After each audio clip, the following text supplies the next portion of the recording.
दबाव इसलिए कर रहे हैं कि मंत्री जी को अपना बीबी और भाई लाने की क्या आवश्यकता है। उन्होंने बताया लोकतंत्र में तो आज़ादी है ना, कोई भी चुनाव लड़ सकता है, किसी का भी अधिकार है कि चुनाव लड़। कह रहे हैं कि गवर्नर ने भी गलत किया है और मुख्यमंत्री ने भी गलत किया है। विकास का भाषा हमको मत सिखाइए, ना देश हमारा राज्य का लोग भी नहीं सिखा सकता है। जितने भी पॉलिटिकल पार्टियां हैं सब आदिवासियों के दुश्मन बने हुए हैं।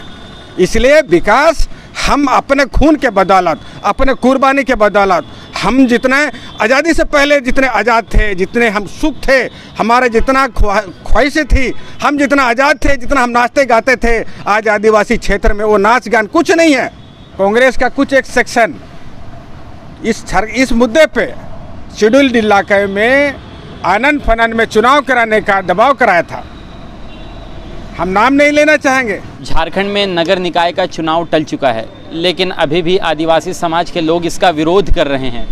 यह नगर निकाय चुनाव का विरोध है या फिर मानगो नगर निगम चुनाव का विरोध है, यही जानने के लिए हम आज मौजूद हैं जमशेदपुर के मानगो डिमना चौक में। और डिमना के ही मांझी बाबा के दीपक मुर्मू और डिमका सोय हमारे साथ है। इनसे हम बातों का सिलसिला शुरू करेंगे और जानने का प्रयास करेंगे। दादा, लगातार आप लोग विरोध कर रहे हैं और इस विरोध का मकसद क्या है आखिर? एक तरफ सरकार आपकी भलाई के लिए काम कर रही है, लेकिन दूसरी तरफ आप लोग विरोध करते हुए नहीं थक रहे हैं। डिमका जी, लगातार हम लोग देख रहे हैं कि सरकार 1932 खतियान हो या फिर अन्य दूसरी जो चीज़ें हैं उसको लेकर आदिवासियों के हित में काम कर रही है, फिर भी सरकार अगर कोई फैसला, कोई बेहतर काम करना चाहती है तो उसके विरोध में आप आ जा रहे हैं।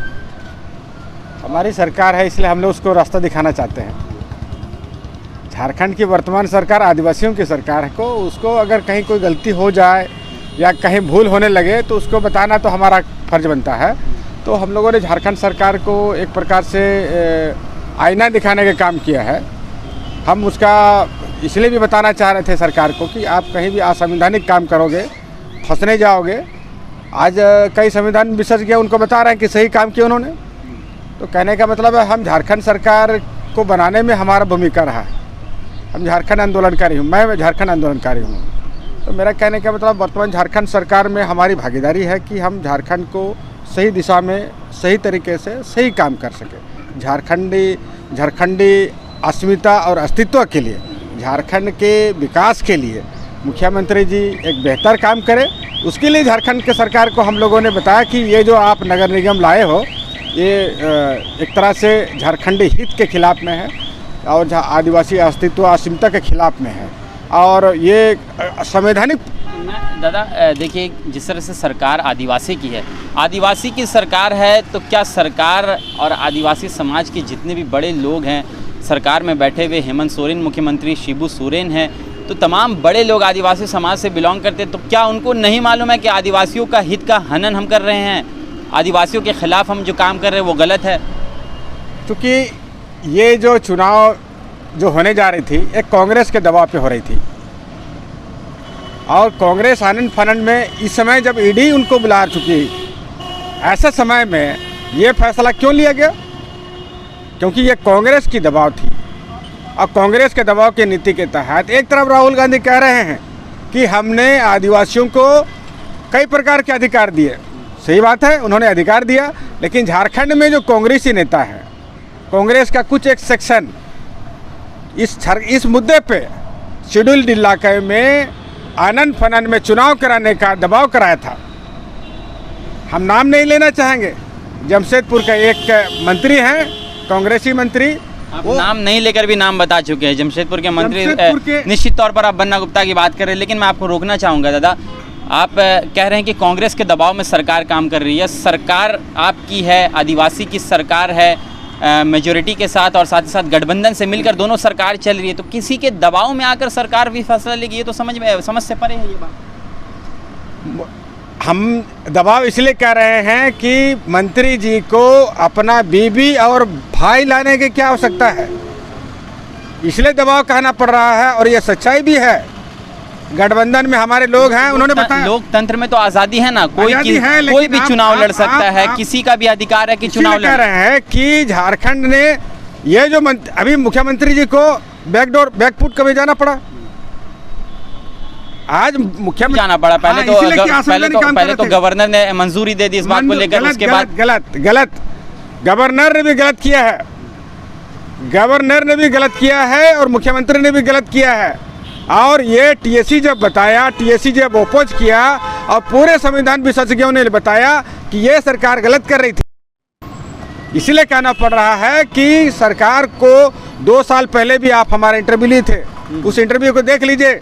तब झारखंड सरकार ने हम लोगों को बताया कि सही में मैं ऐसा नहीं काम करने नहीं जा रहा हूँ। इस बार जब ईडी उनको बुलाई और जब सरकार के गिरने की स्थिति तब आई, तब कांग्रेसियों ने ही ये बात बताया। हमारा आरोप है कि ये कांग्रेसियों के दबाव पे हो रहा है। हम आरोप तो लगा सकते हैं ना, मेरे को अधिकार है ना, इसलिए आज़ादी है। और क्योंकि हमारा क्षेत्र, हमारा आज मुख्यमंत्री जी स्वीकार कर लिए, अगर हम नहीं विरोध किए होते, टीएससी ने विरोध नहीं किया होता, टीएससी का प्रावधान क्या ये सूर्योदय जी को या बन्ना गुप्ता को नहीं पता है, ये लोग बता दे। और ये लोग अभी जैसे कि बोल दे कि हाँ टीएससी ने जो तय किया है, बन्ना गुप्ता का नैतिकता अगर है, अगर मंत्री है और संविधान का प्रावधान को एक्सेप्ट करते हैं, सूर्योदय अगर एक्सेप्ट करते हैं, तो वो बोल दे कि टीएससी एक संवैधानिक प्रावधान है और टीएससी की जो भी 1/3 मेजोरिटी में जो प्रस्ताव पारित हुआ है वो सही है। चलिए, आपने टीएससी की बात कही, टीएससी की और साथ ही साथ मुख्यमंत्री हेमंत सोरेन की अध्यक्षता में, इधर आइए, अध्यक्षता में ये मीटिंग हुई। मीटिंग में ये बात हुई कि आखिरी निर्णय लिया गया कि चुनाव टाला जा रहा है। साफ साफ कह दीजिए कि चुनाव नहीं होगा, कभी नहीं होगा। 6 महीने बाद चुनाव होगा, साल भर बाद चुनाव होगा। चुनाव तो अभी भी है ना कि चुनाव होने वाला है। देखिए, आपको बता दे रहा है संवैधानिक प्रावधानों का थोड़ा सा आपको जानकारी होना चाहिए। ट्राइबल एडवाइजरी काउंसिल जो शेड्यूल इलाके होते हैं उस क्षेत्रों का कानून बनाने वाली एक संवैधानिक इकाई है, वो संवैधानिक इकाई है, उससे ऊपर कोई नहीं हो सकता है। यह समझ लीजिए कि वो असेंबली है। शेड्यूल इलाके के कानून बनाने या जो भी कानून उस क्षेत्र में लागू हो ना लागू हो और उसका कोई प्रभाव अगर जांचना हो तो टीएससी ही उसका मालिक है। ये संविधान सभा में उसको अंगीकृत किया गया है। जैसे 370 कश्मीर में है, उसी तरह झारखंड के जो संविधान के अनुच्छेद 9 में जो भी विषय सम्मिलित हैं उस पर यह टीएससी है। आप छत्तीसगढ़ चले जाओ, ट्राइबल एडवाइजरी काउंसिल जब तक नहीं बोलेगी तब तक आप कुछ नहीं कर सकते हो। अभी झारखंड के शेड्यूल इलाका में 29 डिपार्टमेंट पे टीएससी अपना मंतव्य देती है और उस पर गवर्नर को, राष्ट्रपति को रिपोर्ट करना पड़ता है। ये प्रावधान कहीं दूसरी जगह पर नहीं है। तो टीएससी यहाँ ओवरऑल एक पार्लियामेंट है, एक मिनी संसद है, एक असेंबली है और उस पर 1/3 में ये प्रस्ताव लिया गया कि नगर पालिका कानून 2011 के तहत झारखंड के जमशेदपुर के साथ 49 जो नगर पालिकाओं में जो चुनाव होने जा रहे हैं और उसके जो प्रावधान है वो पूरी तरह से असंवैधानिक है, आदिवासी विरोधी है और इसको खारिज किया जाता है। और सरकार को कहा गया कि आप तत्काल दूसरा आप उसके जो मॉडिफाई करके ले आइए और तब हम देखेंगे। कहने का मतलब आपका जो सवाल था कि चुनाव अब टल गया है, बात नहीं है। चुनाव अगर होगी तो मेसा के तहत होगी। मेसा क्या है? Municipality extension to the municipality area का शेड्यूल इलाका जो है उसके क्षेत्रों में, जैसा पेशा पंचायत एक्सटेंशन टू शेड्यूल इलाका, उसी तरह म्यूनिसिपैलिटी एक्सटेंशन टू शेड्यूल इलाका। ठीक है, तो मेसा के तहत, मेसा क्या चीज़ है, कौन इसको रिकमेंड किया था, ये पेशा कैसे आया वो बता देना चाहता हूँ। भूरिया कमेटी, दिलीप सिंह भूरिया राजीव गांधी के कार्यकाल में एक संसद थे, उनके उस संसद के नेतृत्व में भारत के संसद ने, पार्लियामेंट ने एक कमेटी गठित किया जिसको भूरिया कमेटी कहा जाता है। और ये भूरिया कमेटी को कहा गया कि आप देश भर के आदिवासी इलाकों का और देश के अन्य भागों का भी आप अध्ययन करके बताओ कि सत्ता का विकेंद्रीकरण आदिवासी क्षेत्रों में, उसके लिए सुप्रीम कोर्ट, हाई कोर्ट तक हो चुकी थी। आपको बता देना चाहता हूँ, बिहार गवर्नमेंट में वासुदेव बेसरा पटना हाई कोर्ट में वो आपका एक याचिका दायर की थे और तब से बिहार में पंचायत चुनाव बंद था। और पंचायत चुनाव इसलिए बंद था कि बिहार की हाईकोर्ट ने, पटना हाईकोर्ट ने कहा कि शेड्यूल इलाका में ये जो समन्वय कानून के तहत चुनाव हो रहे थे 77 से चुनाव बंद था। तो बोला बगैर संसद का, यानी कि बगैर संविधान संशोधन का आप उस क्षेत्र में चुनाव नहीं करा सकते हो। उसको देखते हुए और राजीव गांधी ने कहा था एक ऐतिहासिक जवाब कि मैं गांव को भेजता हूं 1 रुपया तो वो 4 आना पहुंचता है। तो उन्होंने कहा कि मैं सत्ता का विकेंद्रीकरण करूंगा। तो 74 अमेंडमेंट 1993 में लाया गया और उसके तहत ये पेशा बनता है। पेशा बनाने के बाद अभी पंचायत चुनाव हो रही है। आज झारखंड में इतना बड़ा धर्म संकट खड़ा कर दिया था ये लोग सरकार ने, इस वर्तमान सरकार ने, कि अब एक तरफ जो है आपका पेशा कानून के तहत विशेष पंचायत चुनाव हो रही है, पंचायती राज व्यवस्था चल रहा है, और उसी पंचायत क्षेत्र में जमशेदपुर में ही इसका भिलाई पहाड़ी जो है पंचायत क्षेत्र है, वहाँ एक विशेष कानून के तहत पंचायत राज चलेगा। और उसी के बगल में जो एक मानगो है वो आपका दूसरे कानून से चलेगा। ऐसा नहीं हो सकता है। ये दोनों शेड्यूल इलाके हैं। माने मेरा कहने का मतलब ये शहर भी जमशेदपुर शहर जैसे हमारा मानगो में चुनाव होगा, लेकिन साक्षी में चुनाव नहीं होगा। ये इस तरह का आप कैसे चल सकते हैं? दीपक जी, एक तरफ इनका कहना है डेमका जी का कि कांग्रेस विरोध आदिवासी के विरोध में ये काम करे। अगर आदिवासी विरोधी पार्टी है कांग्रेस, फिर क्यों सरकार मिलकर बना रही है जेएमएम पार्टी? मत बनाइए सरकार, अपनी मेजोरिटी से हम सरकार बनाएंगे तो बनाएंगे, नहीं कांग्रेस के साथ मिलकर सरकार नहीं बनाएंगे। देखिए, जहाँ पर सरकार चलाने की बात है, ये तो एक समय ऐसा भी था तो बीजेपी सरकार के साथ में भी, बीजेपी पार्टी के साथ में भी एक गठबंधन करके ये सरकार चलाया था। सरकार चलाना अलग बात है, लेकिन आपका कानून को इम्प्लीमेंट करना वो अलग बात है। अब देश किससे चलता है? संविधान से चलता है, संविधान के तहत ही चलेगा ना। अब हमारा कहना ये है कि जैसा डेमका जी ने कहा है कि यहाँ पे शेड्यूल एरिया है, शेड्यूल एरिया में आपका यहाँ पेशा कानून के तहत यहाँ पे पंचायत चुनाव चल रहा है। तो यहाँ पे शेड्यूल क्षेत्र में अब शहरी निकाय भी है, शहरी भी है, तो शहर में यहाँ पे पेशा अभी चुनाव नहीं हो रहा है क्योंकि शहर होने की वजह से। लेकिन आप यहाँ पे आप चुनाव कराना चाहते हो तो मेसा लेके आइए। यहाँ पे 74वां संविधान संशोधन जब हुआ तो यहाँ मेसा लेके आया था। तो मेसा जब लेके आया तो यहाँ पे शेड्यूल एरिया में है ना, अभी तक संसद ने अभी ऐसा कोई कानून ही नहीं पास किया कि आपका अनुसूचित क्षेत्र में जो है ना इसका चुनाव कराया जाए। तो हम लोगों ने यही बात रखा है कि आप जिस तरह पेशा लेके आया उसी तरह मेसा लेके आइए। और जहाँ तक ये जो जिस अधिनियम के तहत ये इलेक्शन कराना चाह रहा है, ये 243Q1 के तहत ये जो है ना ये आपका इलेक्शन हो रहा है। लेकिन वहीं पे 243ZC आपको रोकता है शेड्यूल क्षेत्र में कि यहाँ पे बिना संसद का संविधान को संशोधन के बिना आप यहाँ पे चुनाव नहीं करा सकते। और यहाँ पे आपका ये आरटीआई में भी पता चला है, आरटीआई में भी पता चला, स्पष्ट तौर पे ये लिखा हुआ है कि यहाँ पे ऐसा कोई माने संविधान पारित नहीं हुआ संसद से जो आप शेड्यूल क्षेत्र में जो है ना नगर निकाय का चुनाव करा सकते हैं। और जो आदमी यहाँ पे चुनाव का माने जो लोग चुनाव का यहाँ पे लोग जोर कर रहे हैं, हमको लगता है कि ये संविधान का ज्ञान नहीं है। थोड़ा बहुत भी अगर संविधान का किताब पढ़े होते हैं ना तो सबसे पहले ये मेसा बनाते, इसके बाद ही आता है। ये 2011 का आपकी मांग है कि मेसा के तहत चुनाव होना बिल्कुल बिल्कुल उसके लिए तैयार, बिल्कुल। अब मेसा बनाइए, उसमें सारा कुछ हो जाएगा। आप यहाँ जो 2011 का जो आप अधिनियम हमको लेके आ रहे हो, आप यहाँ बताइए 2011 जो झारखंड नगर पालिका जो अधिनियम बनाया वो शेड्यूल एरिया कहीं टच है क्या, उल्लेख है क्या? अगर उल्लेख है तो बताइए, हम लोग तैयार हैं। लेकिन शेड्यूल एरिया कहीं भी ये उल्लेख नहीं है। ये जो झारखंड नगर पालिका अधिनियम जो लेके आया ये सामान्य क्षेत्र के लिए है, सामान्य क्षेत्र में चुनाव कराए, हमको कोई समस्या नहीं है। लेकिन जहाँ पे शेड्यूल क्षेत्र का बात है यहाँ तो आपको 243ZC आपको रोकता है। दीपक जी, आसान लफ्ज़ों में ये बताइए कि अगर नगर निगम का चुनाव होता है इससे समस्या क्या होगी आदिवासी समाज को? बिल्कुल, इससे समस्या ही समस्या होगा।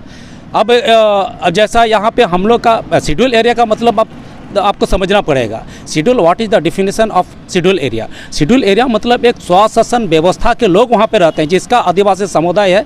आपको पता ये भी होना चाहिए कि शेड्यूल एरिया में जो बाहर से आया हुआ आदमी यहाँ बस नहीं सकता, यहाँ रह नहीं सकता। लेकिन यहाँ पे आप ये शेड्यूल एरिया में आप देख रहे हैं झारखंड एरिया में क्या परिस्थिति है। आप पूरा भारत देश में जो है ना 7 गो अनुसूचित, तो आपको अपना हक मिला ना, 1932 खतियान लागू किया सरकार ने, पारित हुआ। 1932 कहाँ पारित हुआ? पारित हुआ तो क्या हमको हक मिल गया क्या? हमको तो हक अभी वो तो लागू हुआ ना, धरातल पे अभी उतरा नहीं है, धरातल पे उतरा नहीं है। जो मांग आप लोगों की सालों से थी, कई साल से संघर्ष कर रहे थे, सरकार उस ओर कदम तो बढ़ाया है ना, कदम बढ़ाया है, अभी पूरी तरह इम्प्लीमेंट नहीं हुआ है। पूरी तरह इम्प्लीमेंट नहीं है। और जहाँ तक आपने बोला है कि यहाँ पे क्या दिक्कत है, यहाँ पे अगर आपका नगर निकाय का चुनाव होगा तो यहाँ पे स्वशासन व्यवस्था, जो अपना संस्कृति, अपना परंपरा, अपना स्वशासन व्यवस्था पे यहाँ पे आक्रमण होगा। ये अभी बोल रहे हैं कि यहाँ पे क्या दिक्कत है, लेकिन जब यह पूरी तरह लागू हो जाएगा तो फिर हमारा अब बातों का आप नहीं समझ पाइएगा। जब पूरी तरह हमारे ऊपर आक्रमण होगा तो पर ये तो असंवैधानिक बातें होगा ना। यहाँ पे आदिवासी, अब आपको ये मैं बता दूँ, यहाँ संवैधानिक अधिकार है हमारा, यहाँ रूढ़ी प्रथा व्यवस्था चलता है। ये कहीं भी पूरा ये में नहीं, आप जनरल जगह में चलिए गए, यहाँ पे हम कोई भी अगर कोई समस्या होता है तो ग्राम सभा करके ये करता है। अब शेड्यूल एरिया में यहाँ पे एमएलए हो चाहे सांसद हो, शेड्यूल एरिया में बिना ग्राम सभा का एक ईंटा नहीं जोड़ सकता। लेकिन क्या कानून ये लोग मानता है क्या? नहीं मानता है। ग्राम सभा को मानता है क्या? नहीं मानता है। आपका संविधान क्या बोलता है? यहाँ पे शेड्यूल एरिया में ग्राम सभा सबसे, ना लोकसभा ना विधानसभा, सबसे ऊंचे ग्राम सभा, लेकिन ये लोग कहाँ मानता है लोग। तो हम चाहते हैं कि यहाँ पे पहले ग्राम सभा का, यहाँ का स्वशासन व्यवस्था का, यहाँ जो रूढ़ी प्रथा व्यवस्था का भूमिका को सुनिश्चित किया जाए, जैसा पेशा में किया गया। हमें कोई समस्या नहीं। आपने कहा कि कांग्रेस आदिवासियों के विरोध में काम कर रही है, कहने का मतलब तात्पर्य आपका यही था। डिमका जी, कांग्रेस और जेएमएम के कार्यकाल में, गठबंधन में लगातार विकास हुआ है और हो भी रहा है। एमजीएम अस्पताल को लेकर 420 करोड़ और साथ ही साथ फ्लाईओवर के तमाम चीज़ों का उद्घाटन किया गया। मुख्यमंत्री हेमंत सोरेन ने आकर स्वयं इस चीज़ का उद्घाटन किया। क्या विकास आप लोगों को रास नहीं आता है? मानगो नगर निगम में अगर चुनाव होता है तो यहाँ विकास की गति और ज़्यादा बढ़ेगी। जो सड़कें हैं, जो नालियाँ हैं और जो छोटी छोटी समस्याएँ, मूलभूत समस्याओं से लोग परेशान हैं, वंचित है और काफ़ी जो चीज़ें उससे वो चीज़ें दूर होगी। तो क्या वो चीज़ें आपको रास नहीं आती है? आदिवासियों की संख्या देश में कितनी है? आदिवासियों का विस्थापन कितना हुआ है देश में? दोनों का आंकड़ा देख लीजिए, आपकी आँख की फटी की फटी रह जाएगी। हम है देश में 7% और देश में हमारी विस्थापन कितने हुए? 49%। हम उजाड़े गए हैं 49% और आज हमको देश विकास का सिखाएगा। झारखंड का विकास आज है, अगर टाटा यहाँ मौजूद है तो हमारे जंगल में अगर आयरन ओर नहीं होता, धनबाद में अगर कोयला नहीं होता, यहाँ यूरेनियम नहीं होता, क्या देश का विकास होता? क्या पंजाब में बिजली जलता? क्या महाराष्ट्र में बिजली जलता? क्या बंगाल में बिजली जलता? ये किसकी बदौलत हो रही है? ये आदिवासियों की बदौलत। आदिवासियों ने जितना कुर्बानी दिया है, देश का एक एक संसद तय करके बताए आदिवासियों के प्रति एक भी दिन माफी देख ले। विकास के भाषा हमको मत सिखाइए ना, देश हमारा राज्य का लोग भी नहीं सिखा सकता है। झारखंड सहित और जितने भी आदिवासी अंचल है आज सबसे ज़्यादा उत्पीड़ित हैं, सबसे ज़्यादा वो तबाही के मंजर वो लोग झेल रहे हैं।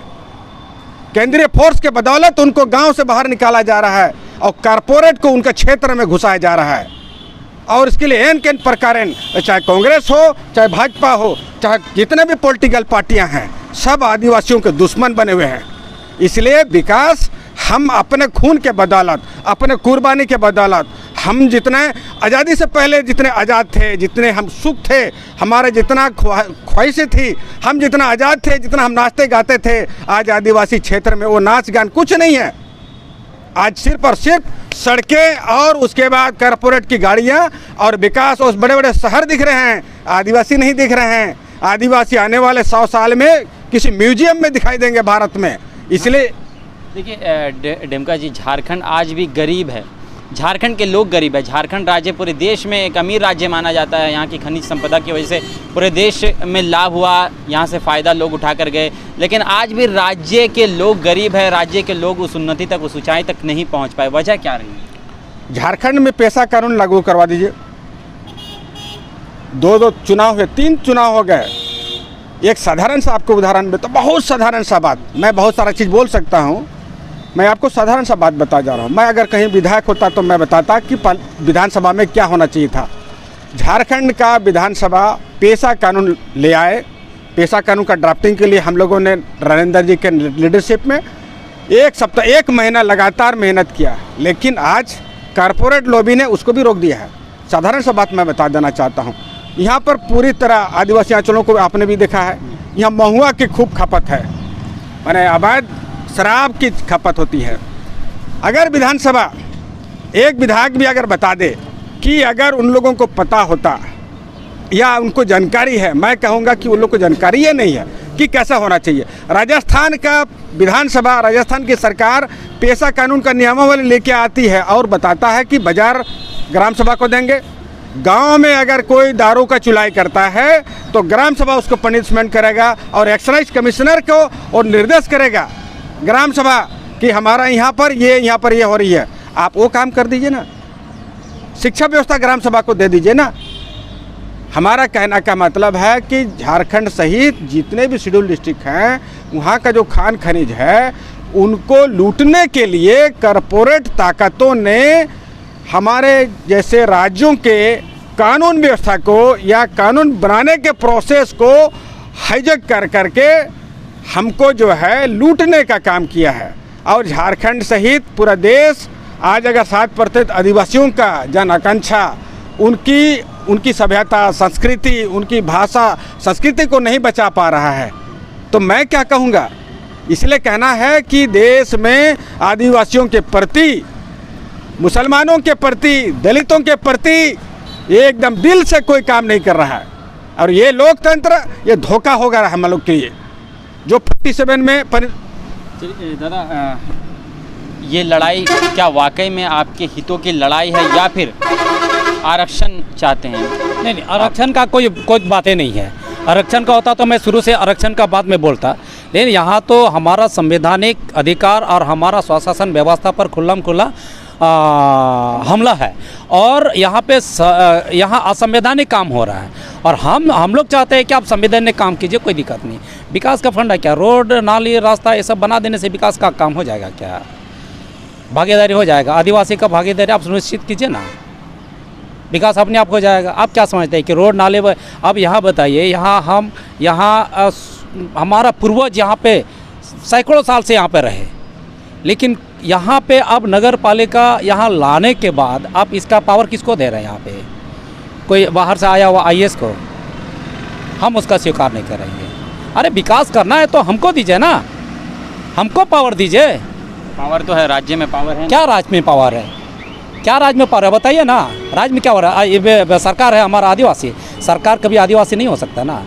आदिवासी मुख्यमंत्री है, लेकिन सरकार क्या सोच रही है कि आदिवासी है, इसका डिफाइन कीजिए। तो सरकार अगर आदिवासी है तो उसका डिफाइन कीजिए। इसके हित में काम हो रहा है ना? कहाँ काम हो रहा है? ये तो सबसे बड़ी मांग जो आपकी थी वो मांग पूरी हुई। अब पूरी हो गई ना, पूरी हो गई। लेकिन अब क्या वो पूरी करने के बाद हमको एक तरह से आप हमारा ये कीजिएगा और दूसरी तरह से हमारा मतलब जड़ें काटिएगा, ऐसा तो होगा नहीं। मुख्यमंत्री को भी समझना चाहिए, वो समझना होगा। ये 2011 सही दिशा कौन दिखाएगा? हम लोग दिखाने का काम कर रहे हैं, दिशा दिखाने का काम रहा। आज हमारा आंदोलन के बदौलत आज उसको TSA में लाना पड़ा और उसको महसूस करना पड़ा कि वाकई में यहाँ पे हमसे कोई चूक हो रही है। क्या वाकई में कांग्रेस का दबाव है? ये तो वही जाने, लेकिन ऐसे वर्तमान परिस्थितियों तो ऐसा लगता है कि एकदम बिल्कुल दबाव है।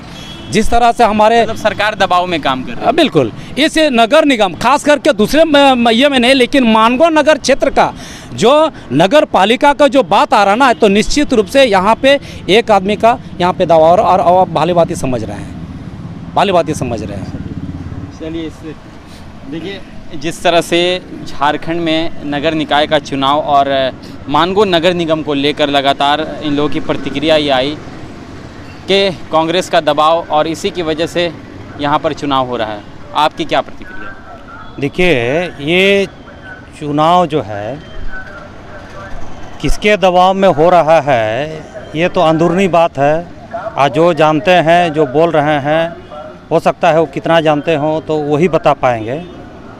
लेकिन ये चुनाव जो है, ये नगर निगम का चुनाव एक तो सामान्य प्रक्रिया है और सामान्य प्रक्रिया जो चुनाव का जैसे होना है, सभी शहर में चुनाव होना है, तो उस प्रक्रिया में लोग कर रहे हैं। मेरे ख्याल से ये आम बात है, हाँ, चुनाव कराना, क्योंकि वो लोग को जो समझ में आ रहा उसी तरीक़ा से हो रहा है। सबसे गंभीर बात है कि यहाँ जो है हमारा कहना है कि तमाम जो हम लोग संवैधानिक बात कह रहे हैं, क्योंकि हम लोग जान रहे हैं कि आज शहर जो है शहर आज से 100 साल पहले मानगो का जो रूप था वो रूप नहीं है, बिल्कुल परिवर्तन हो चुका है।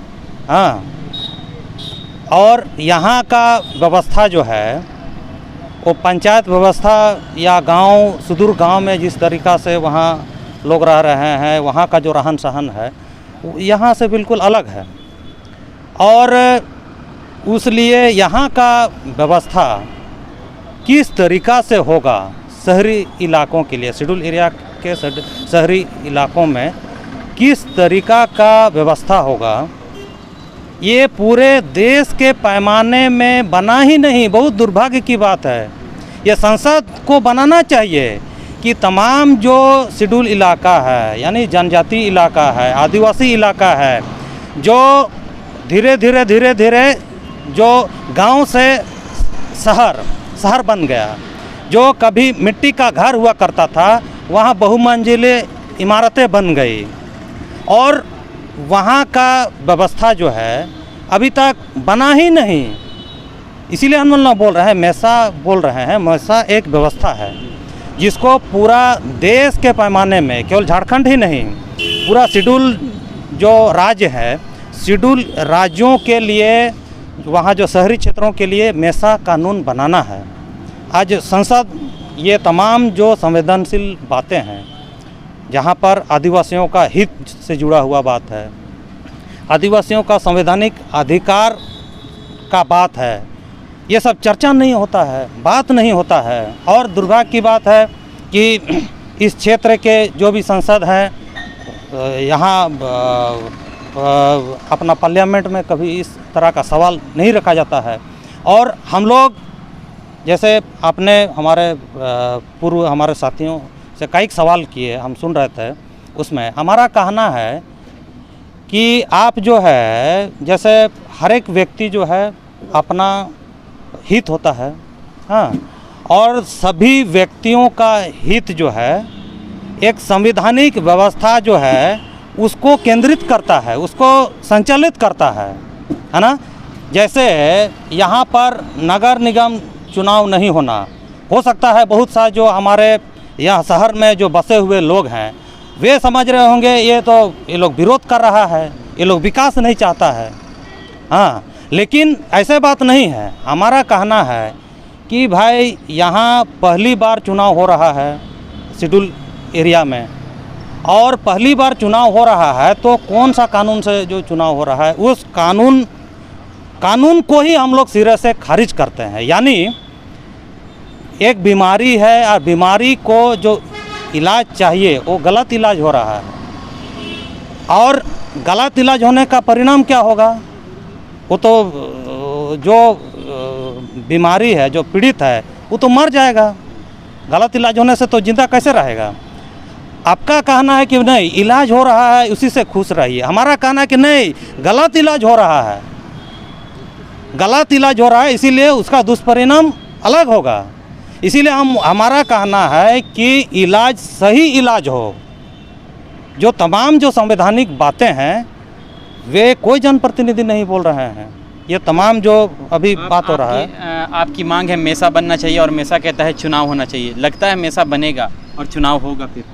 जी, अभी जो हमारे झारखंड के मुख्यमंत्री, कम से कम इतना तो हम लोग स्वीकार करते हैं कि उन्होंने जो आदिवासी परामर्शदात्री परिषद के अध्यक्ष होने के नाते जो आंदोलन के बातों को उन्होंने सुना है और बैठक में इनको मुद्दा के रूप में चिन्हित किया है, और उन्होंने एक प्रस्ताव लिया है कि ये सब तमाम बातें को जो है इन्होंने सूचीबद्ध करके जो है उनको केंद्र सरकार को भेजा जाएगा।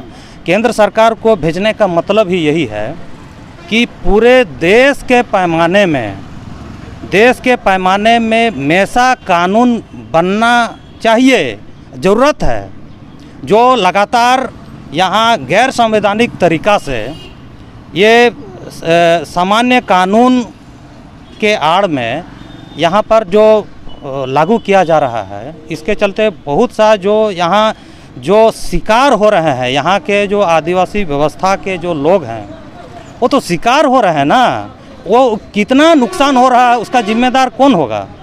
झारखंड जैसे प्रदेशों में जैसे यहाँ के आदिवासियों और मूलवासियों को ध्यान में रखते हुए प्रदेश बनता है और कानून जो है सामान्य कानून के द्वारा यहाँ उनके ऊपर लाद दिया जाता है और ना जाने कितना आज तक जो है नुकसान झेल चुका है आज। लेकिन कई संगठन, कई लोग, कई गांव के माझी बाबा, सामाजिक कार्यकर्ता इस चीज़ को समझ चुके हैं और बोल रहे हैं।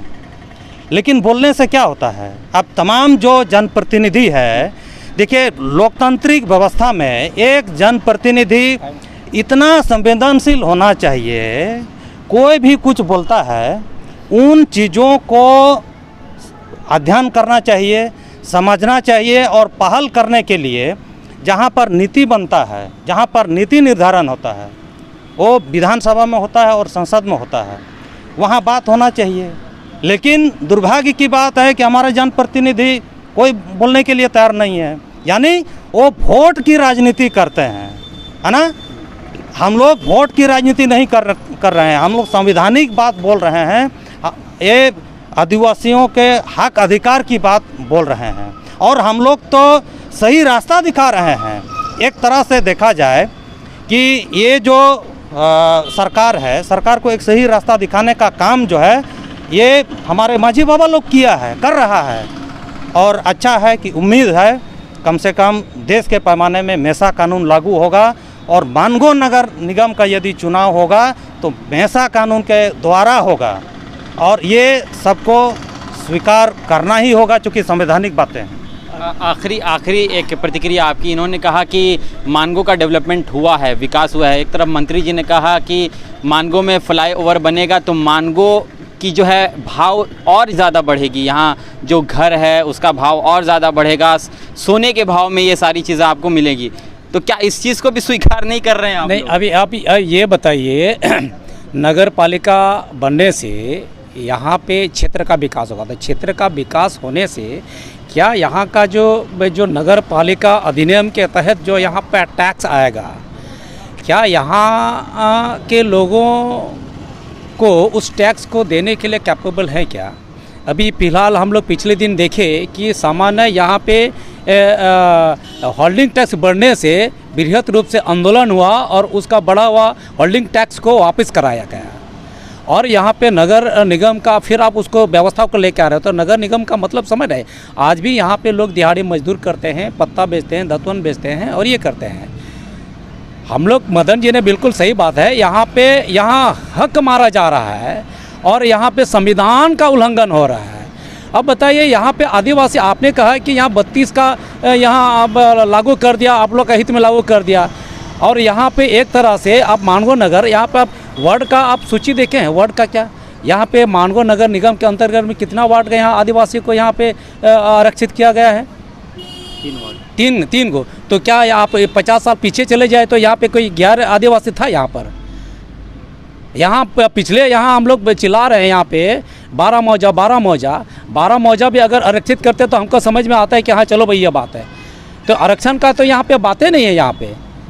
और दूसरी बात ये, अच्छा ये आरक्षण का बात मैं बोल रहा तो ये मत सोचिए कि मैं आरक्षण का बात बोल रहा हूँ, यहाँ संवैधानिक काम होना चाहिए और हमने उसको ये दिखाया, रास्ता दिखाया कि आप देखिए यहाँ पे गैर संवैधानिक असंवैधानिक काम मत कीजिए, जो भी आप संवैधानिक के तहत आइए ना। और जो भी यहाँ भी जितने भी लोग यहाँ पे नगर पालिका का पक्षदार हैं उनसे मैं यही गुजारिश करेंगे कि आप कम से कम संविधान का आप संशोधन करा के लेके आइए। विकास हम भी चाहते हैं, यहाँ पे फ्लाईओवर बनेगा, यहाँ पे बहुत कुछ बनेगा, यहाँ पे सारा कुछ बनेगा, बने, उससे हमको कोई मतलब नहीं है। बनना तो आदिवासी की ज़मीन पर बना। आज तक कोई आदिवासी इस बात को मुद्दा उठाए कि आप यहाँ पे काहे ये, ऐसा तो बात हुआ नहीं है, यहाँ से भगाया भी नहीं है। लेकिन ये सारी चीज़ें होने के बावजूद भी आप उनका संवैधानिक अधिकारों को क्यों छीन रहे हैं? आप जो यहाँ पक्षदार है मैं उनसे यही पूछना चाहूँगा, आप कम से कम हमारे इस बातों को ध्यान दीजिए, संवैधानिक काम कीजिए।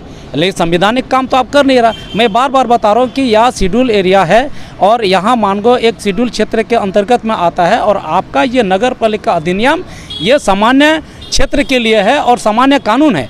यहाँ पे शेड्यूल क्षेत्र में आदिवासी हितों के ऊपर में इसको नहीं थोपा जा सकता है। बहुत बहुत धन्यवाद बातचीत के लिए। तो बहुत सारी बातें हुई और इस बातचीत में खुलकर ये बात संक्षेप में ये सामने आया कि मानगो नगर निगम का चुनाव शेड्यूल्ड एरिया में मानगो आता है और इस शेड्यूल्ड एरिया को देखते हुए पूरे राज्य ही नहीं पूरे देश भर में इन्होंने मांग की कि मेसा कानून बनना चाहिए और मेसा कानून के तहत अगर चुनाव होता है तो हम इसका स्वागत करेंगे।